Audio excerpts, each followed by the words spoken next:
it's Andrew's turn now. And then after that, we'll have questions.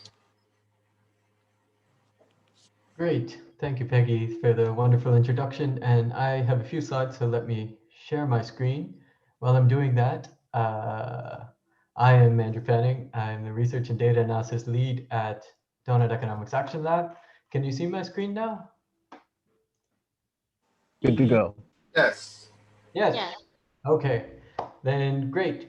So I'm here to speak a little bit about Doughnut Economics Action Lab, which is the organization that Kate, who we just saw brilliantly explain the ideas of Doughnut Economics, founded in 2019 with my colleague and friend Carlota Sant, essentially to take the ideas of Doughnut Economics, a set of radical ideas, and transform them into action. So it's called Doughnut Economics Action Lab, and the focus is, as the name suggests, very much on transformative action, as well recognizing, as Kate mentioned in the video, right, that all of this, none of it has been done before, that we can't expect 20th century economic policies or business models or theories to be able to grapple with the challenges that we face of getting into the donut from both sides at the same time. That's a new challenge, and it needs new policies, new ideas, experimentation, learning, adapting all around the world, which is why I'm very thrilled to be here today. So a few points about Deal, and then I wanted to jump into some tools that we've developed for transforming cities and places. So we work in 5 big areas or themes. It's across cities and places, business and enterprise, communities and art, education and research, and government and policy. And we're a very, very small team at the moment. There's 7 of us. So I'm wearing a few hats where I'm mostly involved with the cities and places, as well as the government and policy, and particularly around translating the global donut that we saw in the video down to smaller scales that are more conducive to policy making than we've seen, at nations or at cities. So I wanted to talk a little bit about the tools that we've developed so far for that.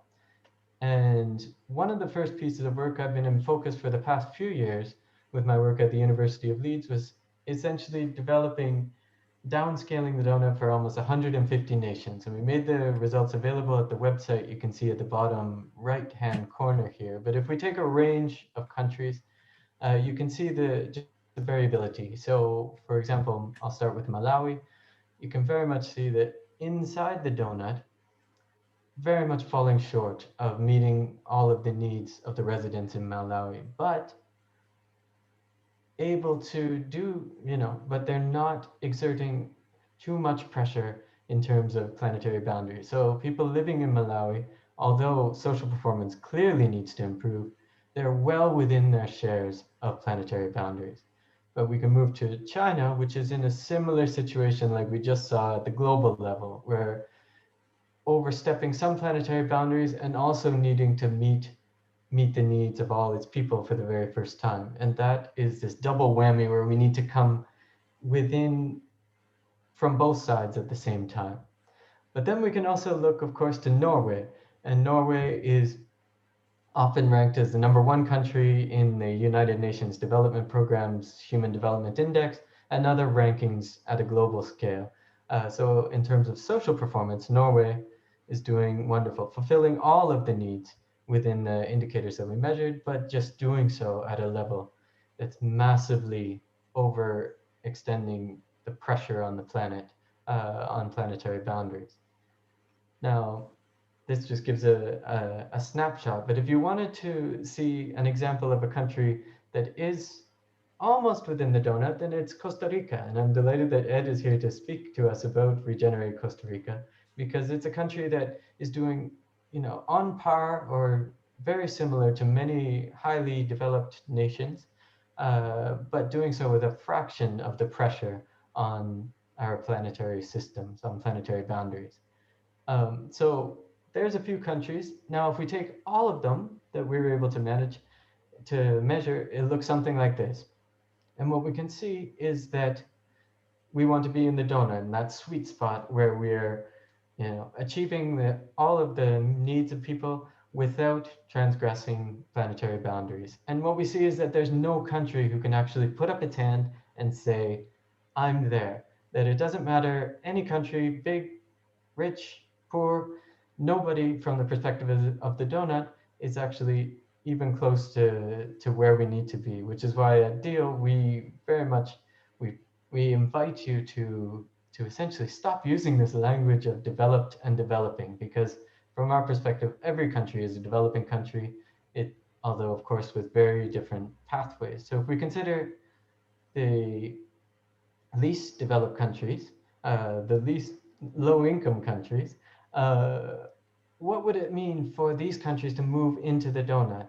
So, almost for the very first time, meeting the needs of all their people, but in a way that doesn't transgress planetary boundaries. It's a brand new path because no every country that has preceded these has pursued well-being while overstepping planetary boundaries. So what would that journey look like?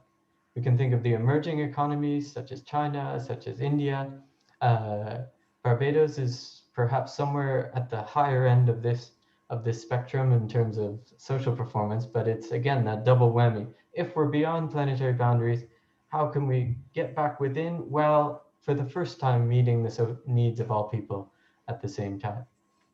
Again, brand new journey needs a new vision, new paradigm, new theories, and policies. And if we think about the high income nation, this is where I believe we need the most humility. Those countries that like to call themselves developed on the world stage, is to recognize that they too also have an unprecedented transformation to make. In many cases, what we saw with Norway earlier, you see across the board in most high income nations.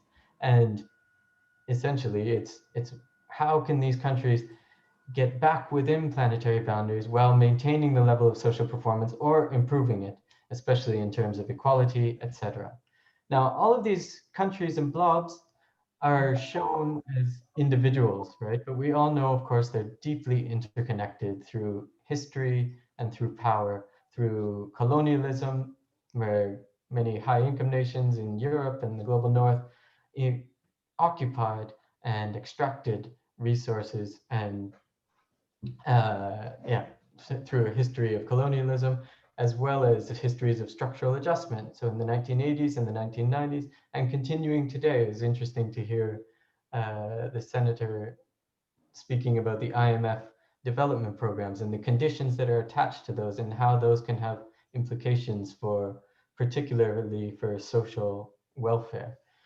Um, Interconnected through debt and trade rules, of course, currently with unpayable debt in many developing nations, as well as trade rules that are systematically uh, disadvantaged in favor of the global north nations through relationships of resource extraction, climate change impacts, especially, which are overwhelmingly caused by the nations of the global north, but being felt first and hardest in the nations of the global south. So we're clearly interconnected, and that we face this unprecedented era, and it demands transformation in every nation, but also, of course, between all. And this is an area where we've been working at with Doughnut Economics Action Lab, is saying, okay, we know where we want to be, we have an idea of where we are, but how can we get from here to there? And we've created a framework that I would invite you to us to consider today, which is based around this core question.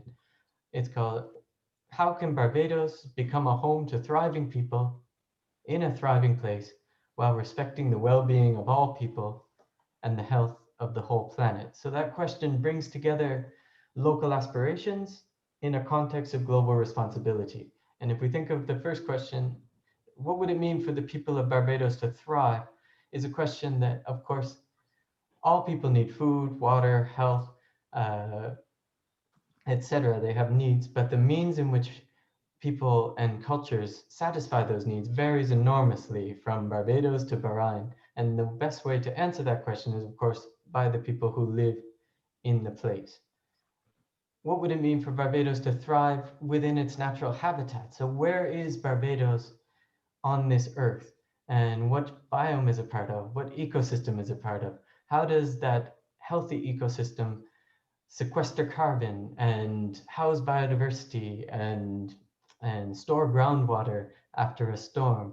And if we're considering our own development, how can we take what nature does as our aspiration to likewise sequester carbon or house biodiversity, etc.? And so if we take nature as an aspiration, it's a profound shift in the way we design our relationships with nature. But at the same time, it's one of literally the most natural thing that a given place can do. So these two questions are focused on the local aspiration. But of course, we all know that we're part of a greater whole. So we need to understand the global context. So what would it mean for Barbados to respect the health of the whole planet? How does the consumption of food, of clothing, of construction materials, how does that impact on environmental burdens felt both at home as well as abroad? And and finally, what would it mean for Barbados to respect the well-being of people worldwide? So again, if we think of the food and clothing and construction materials that are consumed within Barbados, instead of thinking of the environmental burdens like the CO2 emissions or the waste, we can think instead of the workers. What are their conditions, as well as their communities? Now, this methodology was primarily developed with a focus on global north cities, and we're in the process now of what I'm really excited is to think about. Although we are confident that these four questions are key, there are obviously differences between global north and global south in terms of the local context. And I think that one of the first questions is in this global social lens. What would it mean for people worldwide to respect the well-being of Barbados? And that in particular, I think from a small island developing state uh, perspective, heavily reliant on tourism, there's many interconnections there that I think are very, very worth exploring. So I wanted to just present that methodology. This is some photos, some workshops that we've developed in Philadelphia, Portland, and Amsterdam. And it's when you conduct this approach, it's very, you can feel the energy in the room because each of these city planners could see their own particular sector, but they see it within a broader holistic perspective, which helps to identify opportunities and challenges that may not have been visible when we're working in a more siloed approach. So I wanted to just touch on one last point, which was that, and Kate touched on it, of course, in her talk, that at Deal, one of the forces that we believe could be strong enough to achieve the transformative action needed in this decade, this fundamental decade, is the power of peer-to-peer inspiration. So in April 2020, we released the Amsterdam City Doughnut at the height of the pandemic. In July 2020, we followed it up. So one of the ways that we work is by piloting an approach, demonstrating proof of concept, and then making it openly available. And all we ask in return is that those who pick it up share back so that we can all learn together and keep innovating. So in July, we released this methodological guide that walks through what was done in Portland, Philadelphia, and Amsterdam. And in November, we've been receiving an unprecedented level of interest from all over the world, including Barbados, including Costa Rica, and many more places. So it's a very exciting time, but it's also a challenging time. So I just wanted to round off with mentioning that probably one of the pieces that helped get this interest was in September of 2020, we launched the Doughnut Economics Action Lab community platform. And I invite you all to check it out, and where you can become members, check out tools, stories, news, events, and let's help keep this momentum going. So I'll leave it there and look forward to the next sessions. Thank you very much, Andrew. Can you hear me? Again. Yes. So thank you very much for that presentation. We're going to the questions and answers now. But before we do that, I just want to summarize to say that we've had three presenters. Crystal asking the question, why a donut for Barbados? Kate explaining what Doughnut Economics is all about, and Andrew explaining the methodology or the approach and the methodology for actually defining a donut for Barbados. So now we'll take questions. We're running about 7 minutes late, but I think we should, because we're having 3 presentations to cover now, we should take the 10 minutes for the questions. So who has the, Lucia and Kathy have been, Yes. Yes, Lucia, Yes. the first question. Yes, we have a number of questions, so I'll go really quickly. The first one, Peggy, is from Sharona Jurgens. I hope I pronounced your first name properly. And Sharona asks, does the panel think that sustainable development is acute or possible for islands? And if so, where to start? Okay, so who would like to take that question, Andrew or Crystal? I think Crystal, you should take that question. Yeah, that's fine. I'd have to say, because of the island concept and the fact that we are already bounded, more or less physically, islands can make a very good example or case study for this concept of doughnut economics and sustainable development. We've already had this past where we were constrained with economic resources, human resources, and we've done pretty well, more or less. So what I'm proposing, or how I see particularly small island Caribbean states moving forward, we can essentially become the best practice. It will take a lot of work, and reorienting our societies. Someone in the chat is also mentioning behavioral change. That will be a massive undertaking as well, because a lot of the things that we take naturally, or things that come to us naturally, let's say for instance competition, we always have kids in school competing against each other. But that's also coming from a psychological place of, because we know our society is based on competition rather than collaboration. So there's a win and lose psychology rather than let's win together type of approach to a lot of things that we do. And where do we start? I think the economic structure. The economic structure by which we maintain our livelihoods and lives. And let me apologize to everyone on the call. My neighbor's dog is currently barking, so I hope you guys can still hear me. But nonetheless, the economic structure, I think, is where we start, because it's actually the root of the problem. It's what is driving a lot of the social inequality that we have, and the way in which the factors of production and business are organized. And then it's also this concept, or this idea that the economy just sits in this little bubble by itself and it doesn't affect the natural environment. We've all realized that these things are falsehoods, and we have to think outside, or as Kate in Doughnut Economics states, we have to kind of now look at the economy being embedded within the natural environment. So I think our economic structure is where we start. So I'll stop there for now, because I know we're pressed for time. Okay, there's another question here from Leslie Adams. Are there examples, case studies of countries, cities, companies which have made the shift, and particularly on how to shift ideology from capitalism, consumption, growth to the doughnut economic paradigm, top down, bottom up movements for change? And I think that's to you, really, Andrew. Yes, thanks, Kathy. That is Andrew's question. Any example? Sure. Well, that's a wonderful question. So are there examples, case studies of countries, cities, and companies that have made the shift?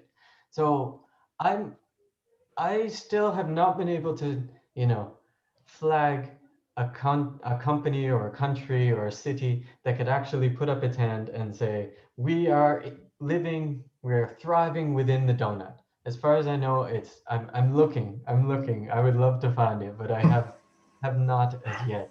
That being said, the way that we kind of see it is that it's almost this different levels of design principles can be helpful in terms of aligning how it is that, aligning with the goal of meeting the needs of all within the means of the planet. So in Amsterdam, for example, the very first stage would be the purpose, right? The paradigm, recognizing that we want our society to be regenerative, to be distributive, and to be working for a society that lives within planetary boundaries. And that is the purpose as stated by the Amsterdam Council. So that first level purpose has been declared by multiple councils and organizations, but making the declaration is almost the easy part, because the next part is recognizing how are the networks within which you're associated, how do those help to align your organization with that purpose, and how are decisions made, and how is the ownership structure within a business or a city or the land, and how are things financed. Getting each of those different traits aligned is the hard work that I think a lot of places are working towards it, but as far as I know, no place is quite there yet, which is why we call ourselves an action lab. Yes, thank you very much, Andrew. I think we'll probably have to wrap up the questions for this now. We may come back later, but I just wanted to highlight the point that Crystal made, that in fact, the Caribbean, and I would say Barbados, we could develop best practice, because we have many factors that contribute to this. So we go to the next poll, poll number 2. Yes. It's open, and I urge people to answer as quickly as they can to help us along with the time.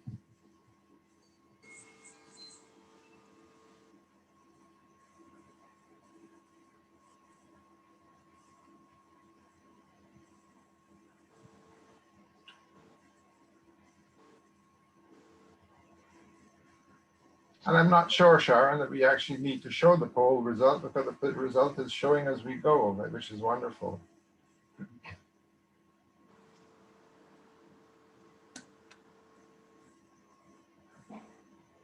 So can we move on now to Edward's presentation? Okay, I'll go then. Thank you for the opportunity. It's a real pleasure to share a few experiences, what we're doing in Costa Rica. Let me share my screen.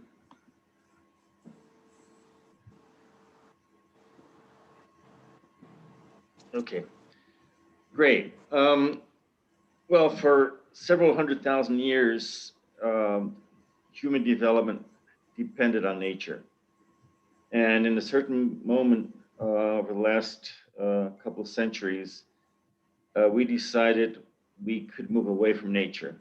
And I think nature has been giving us warnings: sea level rise, climate change.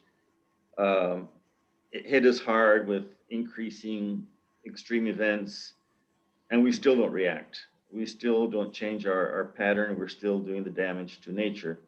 So I think nature is giving us a last chance in the shape of a virus. It's a beautiful present that says, okay, hurricanes hit Caribbean islands. Global warming is affecting poorer countries. Extreme events usually don't harm countries like Norway or Germany that much. But I'll put something out there that puts all of humanity on its knees, so you can think for a while and rethink. There could be a vaccine, there could be a treatment for this virus, but there is no vaccine for planetary collapse. So I see this as actually a favor of nature trying to help us move forward. So how to regain this relationship with nature, that is what regenerative development is about. So at the political level, I think we've come to a historic moment. What we've seen over the last years, especially 2020 and the beginning of this year, I think our whole system is coming to a halt, or it should come to a halt. We need to reinvent the way our civilization is moving, and we've heard enough about that this morning. Costa Rica is not exempt. We're supposed to be a very peaceful and green country. Well, social networks have really done a good job in creating separation in our population. We have a lot of problems that I didn't even think we could have when I was a kid growing up in this country. Now, these have been identified as economic crisis. So we're talking about a percentage of deficit in our gross internal product. And I really don't believe it has anything to do with economics. It is a social, it's a planetary crisis. The scarcity of this economic system is what is creating this greed and this consumerism. So looking at the global level, and Kate mentioned the planetary boundaries, a lot of people are worried with climate change, and everybody actually is focusing on climate change. But biological diversity and its loss and fertilizer use are going to get us out of our safe operating space as humanity way before climate change does. These are all interrelated. They're all in exponential growth. But if we don't reverse biodiversity loss, 3/4 of the Earth surface, the land surface on the planet, are already not providing ecosystem services to keep humanity alive. 3/4. We've lost over 80% of our mammal biomass. Insects go from 60 to 90%. So we are already at the planetary collapse in terms of biodiversity loss. And something simple to eliminate the use of nitrogen and phosphorus fertilizers, they would actually move us way forward in fighting this planetary change. So it is a change in mindset. We really need to think what we're doing. We need to realize that we're living on a planet that we didn't inherit. We actually borrowed it from the future generations, and these future generations are really mad at us. They are already realizing that their future is not viable unless we change. So we've been told that we need to learn to adapt to a changing planet. I think this is completely wrong. We still have time to build the future we want. So I'm not going to sit down and wait in a chair and learn how to live in a collapsing planet. We still have the time. Nature has shown us how resilient it is, even with continuous damage, but we gave it a little bit of vacation during the last year, and it has responded. So I think we still are on time to do it. And that's why we started thinking, okay, we need to really show the way. As Buck Fuller said, we don't really get anywhere fighting the current system. We just have to build a new one that will make the current system obsolete. So I'm not going to fight anymore. Actually, when they read my CV, the word activist, I was an activist. I'm not an activist anymore. It's just useless to fight that system. It's useless to fight the political parties. It's useless to fight institutional framework, the university framework, the reductionist framework, all of these things that cause the situation where we're in right now. So the idea is just, okay, let's build the future we want and make it obvious to people that we can actually live in abundance, live in happiness, live in well-being, and be growing in terms of nature and everything else. But we need to realize that we made a mistake when we talked about environmental education. We told people we had to take care of nature. Nature doesn't need us. We need nature. We should have taught people that without nature functioning, without ecosystems functioning, without biodiversity, we don't exist. That's a different relationship. A lot of people think that by planting a tree, buying an electric car, that will actually do something good. Yeah, could be. But if we actually respected nature for what it's worth, we'd be in a different situation. So we still have chance. This virus is actually putting us to think. And over the last year, regenerative development has skyrocketed. We just hope it doesn't turn into another greenwash as many of the previous ones. So we are nature. Let's start there. We are nature. And in order to work as nature, we have to use complexity. We cannot keep on with the reductionist model. Our universities are reductionist. So we need a sledgehammer to break apart the walls between the departments and get all of these professional backgrounds and also local knowledge, indigenous knowledge together. We need to move away from the traditional science management and knowledge management. we need to bring these 6 dimensions together into a holistic approach. And that's what regenerative development is for us. So it's not only about restoring the environment, and the spiritual component, which many universities and institutions just are kind of allergic to. I think that would be the most important one, where we have to really focus on. We need to give hope. We need to allow the current generations to think we can thrive. So I don't have time to go into detail. If anybody's interested in Regenerate Costa Rica, I'd be glad to. We have the 6 dimensions, and this is our initial work plan. It's complex. 7 Vortex is a great tool for designing complexity, mapping complexity. But it's actually beyond then reversing ecological degradation. If we want to look at these 6 layers, we have to work through them, across them, and not from the disciplines in the horizontal way. And we need to measure our progress differently. So why not measure it in terms of well-being, in terms of happiness, in terms of hope, and not GDP? So going back to the donut, which was mentioned quite a bit, what we're actually trying to do is identify the current donut in Costa Rica. This is what Andrew put together for Costa Rica. We need to refine that and check if it's really what it is. There's a lot of information that's hard to get, so we have to start with that. But this actually allows us to identify where we have to concentrate. So if we can actually then bring down the planetary boundaries and close the social threshold. Inequality is our biggest problem. This was before COVID. Probably now inequality and COVID and unemployment are huge problems. How to reverse this donut to get to the ideal donut. And that is a focus on local development, inclusive local development. So moving away from the global markets, enhancing farmer and consumers. And to be able to do this, we're doing it with a huge amount of partners. So we're using, for example, the 3 Horizon methodology from H3 Uni, where we then build this new system that will make the current system obsolete. We have to identify what we need to keep from the current system, but then how do we move forward? And we actually started working in 2018 in 7 bioregions, but because of COVID, our province of Guanacaste was the most affected. It depended basically all on tourism. So focus on regenerative tourism.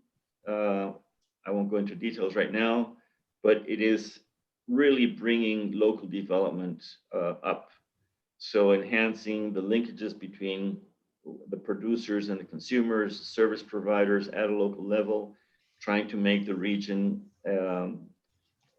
have its own food production of high quality food, moving all chemicals out. We're converting conventional agriculture into regenerative, and most of the province didn't have any agriculture because of the tourism. Land was too expensive. Now we're actually teaching whole communities to produce their own food at the local level.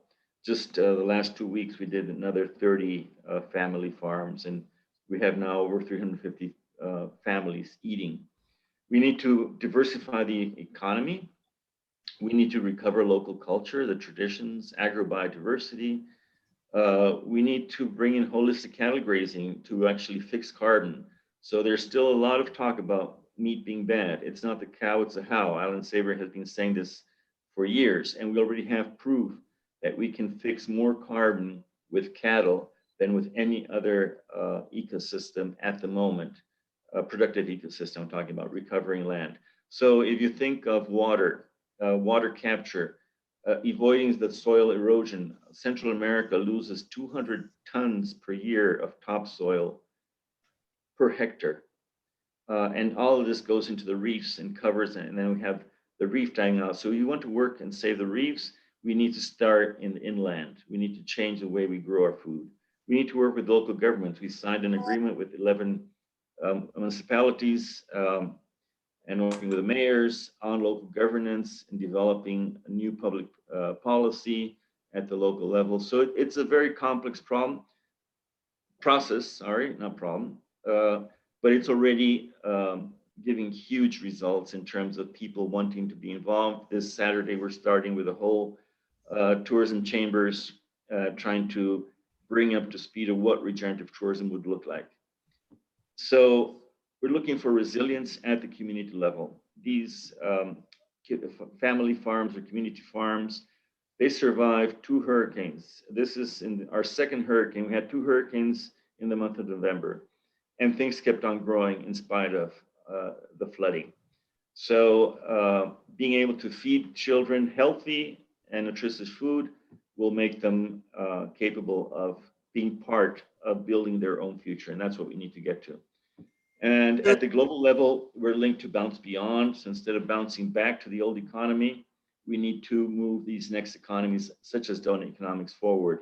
And this is a whole other story, but it is very closely tied to what we are doing. Yes, thank you very much, Edward. There's so much more that we can learn from Costa Rica. So I'm hoping that as we continue to work on this in Barbados, we will be able to communicate with you. Sure. We're really running out of time. I wanted to see if, I think maybe just 2 questions to Edward. Yeah, I'll read the first one from Jamal Roach. And Jamal is asking, considering the main beneficiaries of the current approach hold outsized political influence, can the donut, and maybe drawing on your experience in Costa Rica, Edward, can the donut be implemented from the bottom up without the support of existing power structures? I'd say we're doing it in spite of government, in spite of the UN system, in spite of international cooperation. If we stick to that, we won't move forward. So it has to be bottom up. I don't see a top-down approach unless we have a true leader in government. And I see very few governments having true leaders. If we had more young women in power, we could do that, because that's the feminine principle of taking care. But as long as we have white-haired men like me, or even yellow-haired men that we got out of power recently in these decision-making positions, I don't see we can move forward at that level. So right now, the old system is fighting. It's like drowning. So it will drown anybody that's around so they can stay up a little bit longer.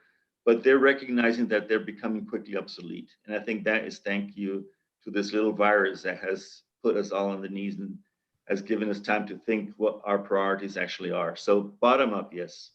Yes, I think I have to say, though, maybe Crystal would make this point, but I have to say, Edward, that we are very fortunate in Barbados in having a government that cares. It may be an accident that it's a young woman, but she does care. And so let's move on from that. I think what we are going to talk about now is how we actually do that. Robin is going to take it from here.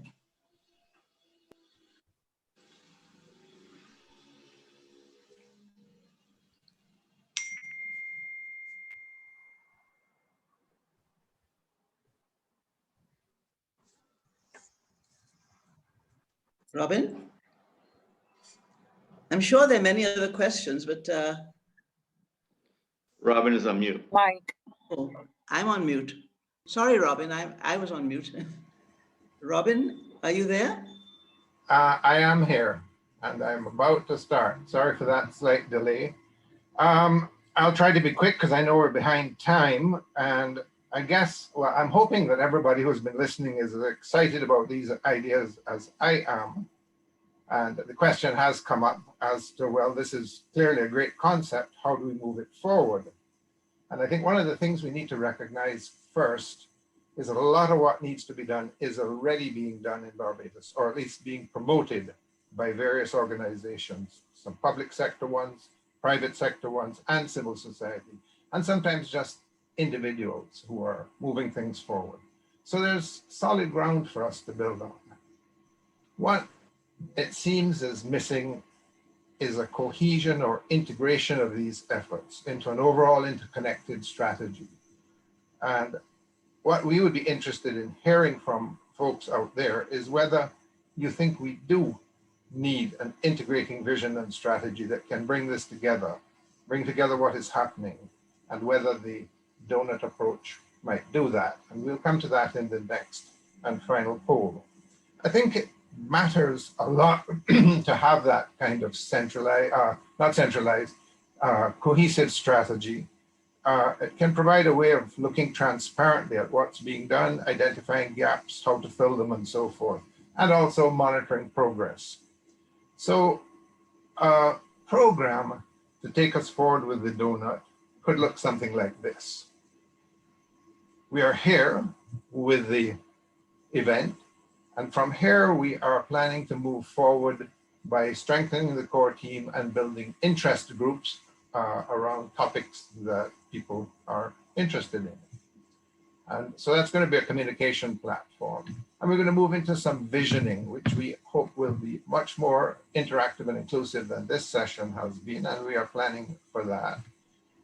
And out of that, we really want to get what are the key elements for Barbados.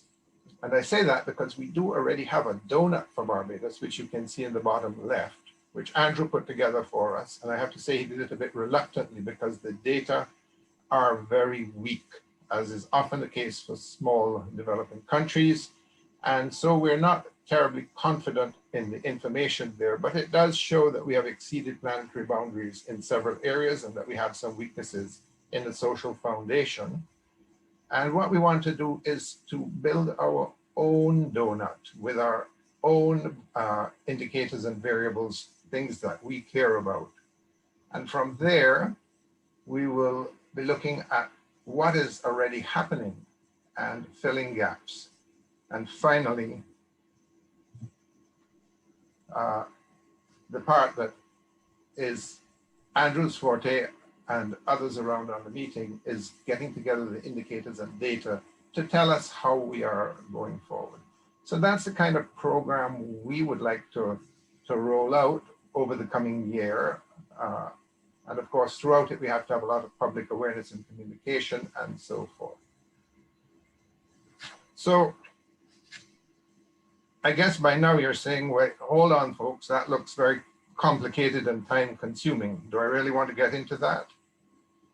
Well, the idea is that all of this will be going on in the background so that you can engage with addressing these questions, which are the same as the ones that Andrew put up there, which are straightforward. And I think no matter who you are, you can contribute to addressing these questions. You notice I said they're straightforward. It doesn't mean they're easy. And we are really hoping to engage a wide cross-section to move in a bottom-up way if we need to engage civil society, private sector, and the whole range of players. And to the extent that government will join in and that we can engage them, that is wonderful. We know of many people there who think like this, and we feel that we can engage them as well. So that is where we are planning to go. I've kept it very brief so that we can have a little bit more of discussion before we wrap up. And so what's going to happen next? We're going to contact all participants by emails that they provided. We'll give you a link to this session. You'll be invited to be involved, which will be done through the platform, and we'll provide details of next steps. Or if you're interested but don't want to get involved, you can just follow us on Facebook at the Barbados Doughnut page. So thank you very much. That's it. Thank you very much, Robin. We're going to have questions now, and we will have in the course of the questions, as we answer them in the discussion, we will take that final poll. Robin, you put that up, but I want us to take some questions now. Any questions? Kathy? Lucia? Yes, I was just looking. Joanne Skinner has one. Does the size of Barbados' population and its landmass present any limitations to the speed of the implementation of a comprehensive donut economic model with a CARICOM approach, which with more people, ideas, and greater diversity being more viable option for the people of each country to achieve a successful regional donut economy? That's the panel. Wow. Who wants to take a stab at that? I can have a shot at answering it, which I will do very carefully, because I'm actually a regionalist, and I've devoted most of my career to promoting regional integration. But at the same time, I think that in the region, few countries are as well positioned right now as Barbados in terms of leadership, in terms of things that are going on, to move forward. I mean, I would very much like to see this adopted at a wider CARICOM level by as many countries working together, helping each other. But I do think that we have what it takes here now in Barbados to pick this up and run with it. We have a lot of people here who are into this kinds of activities across the agriculture, ocean, environment, energy sectors. So I think we're well poised. Could I just add that the Commonwealth of Nations, since 2016, has been trying to develop a strategy to do regenerative development within the Commonwealth Nations, the 54. And in December 2019, there was an agreement from the Secretariat declaring that the roadmap we're designing for Costa Rica could be used as an example for the rest of the Commonwealth countries. And there is an initiative with Common Earth and Common Earth Alliance linked to the Commonwealth, and we're actually doing a parallel roadmap with New Zealand. So there is a possibility of engaging with the Commonwealth and Common Earth Alliance. We're trying to set up a whole network that can then actually help individual initiatives really move forward in a collaborative way.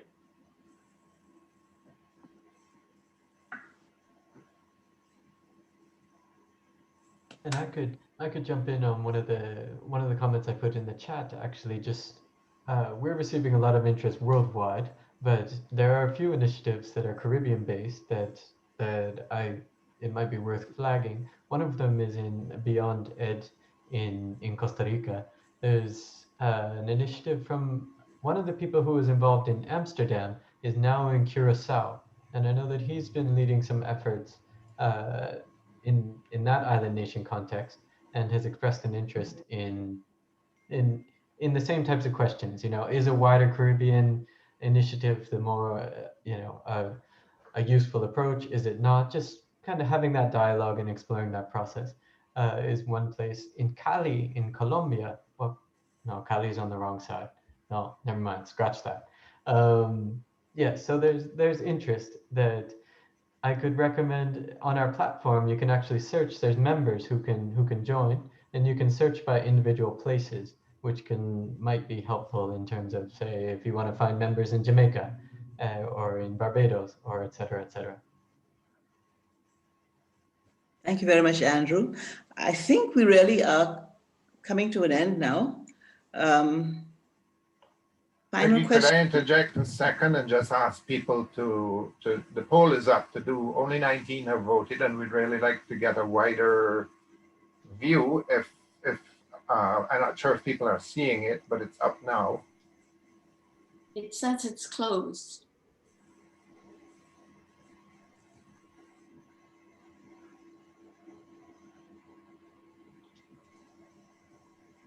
Okay, it must be closed then, sorry. If we relaunch it, it starts over.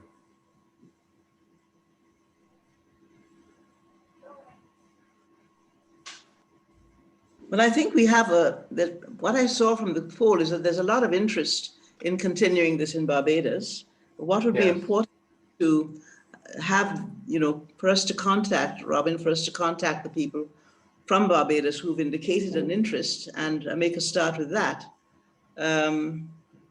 Certainly, I would see us keeping in close contact with Costa Rica and maybe Curacao, people that have started already in the region, and always be open to our friends and family from across the region. But I do feel we must make a start in Barbados. And I agree that we're well placed to do this. I'm going to call on Crystal now for a final comment. for closing remarks. Crystal? Yeah, thank you very much, Peggy, and thank you to all of the panelists and to all of our participants today. And again, my neighbor's dog decides to start barking as soon as I start speaking.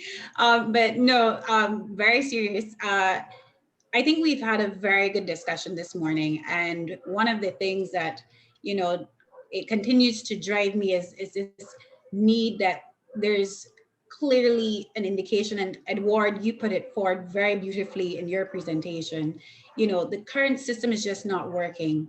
And rather than try to highlight a lot of the things that are wrong in that system, how do we create new systems that people can then be drawn towards and say, you know, I want to be a part of this system, not this old system. So we start to give people an alternative. And just quickly tapping back to that question about, you know, should this be Caribbean driven? Should this be, you know, nation driven? We in the Caribbean are connected by a lot of informal activities, whether it be sports, carnivals, you know, and I think there's an opportunity here for this to be a community-led initiative. And once other persons in the Caribbean start to catch on, you know, they get the information, there can be almost a ripple effect that goes through the Caribbean.